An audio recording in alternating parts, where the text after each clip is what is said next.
Vision sur la Côte d'Ivoire.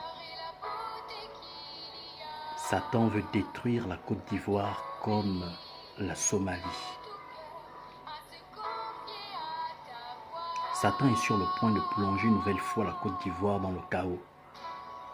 Et cette fois-ci, il a bien l'intention de détruire cette nation comme il l'a fait en Somalie.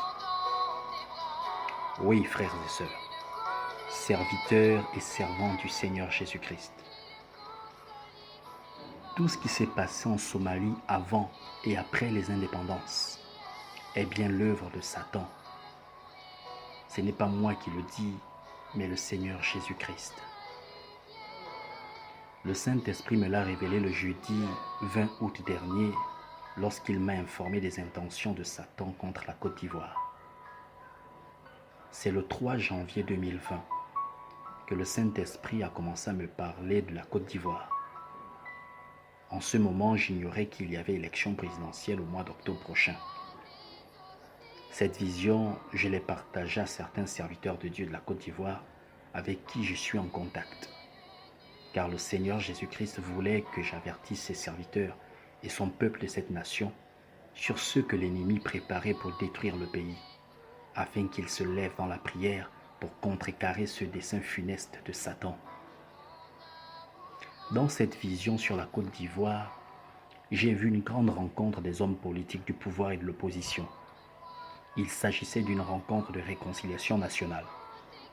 Alors que tout le monde s'était accordé pour la réconciliation, un militaire, un haut gradé dans l'armée va s'opposer et décider d'agir autrement. Il était très en colère lorsque la vision prit fin. Le Saint-Esprit m'expliqua que Satan voulait utiliser l'armée pour plonger le pays dans le chaos. Aujourd'hui, j'en parle à cause de la deuxième vision que le Saint-Esprit m'a donnée le jeudi 20 août dernier et qui semble être la suite de la vision de janvier. Il est certainement 3 heures du matin ce jeudi lorsque je suis transporté en esprit en Côte d'Ivoire dans un rassemblement. Il y a plusieurs personnes rassemblées dans une pièce. Soudain, je vois plusieurs militaires conduits par un haut gradé. Il est grand et imposant. Les militaires qui le suivent sont nombreux et divisés en troupes.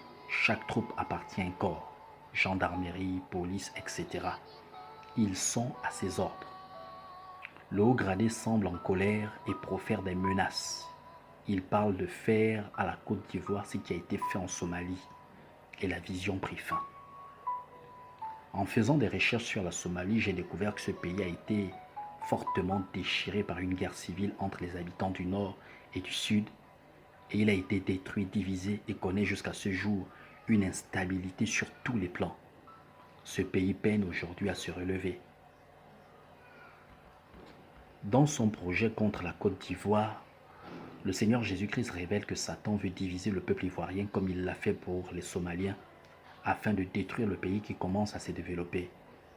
Il veut reproduire avec force ce qui s'est passé en 2010, en regardant les heurts qui ont occasionné de nombreux blessés et quelques morts les semaines écoulées, en écoutant les propos tenus au stade Houphouët-Boigny par le chef de l'État sortant, Alassane Dramane Ouattara, lors de son investiture.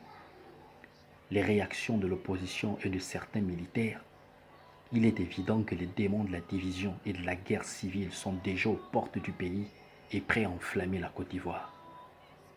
C'est pourquoi, frères et sœurs, serviteurs et servants du Dieu tout-puissant et véritable, Jésus-Christ, à travers cette vision, le Saint-Esprit avertit le peuple ivoirien et ses dirigeants, mais interpelle surtout le peuple de Dieu de la Côte d'Ivoire afin que tout le monde se lève dans la prière pour annuler les manœuvres de l'ennemi.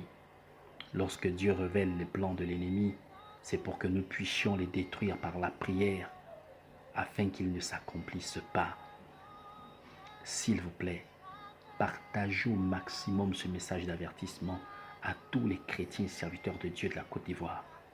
Lèvons-nous dans la prière, intercédons pour ce pays que Satan et ses démons veulent détruire.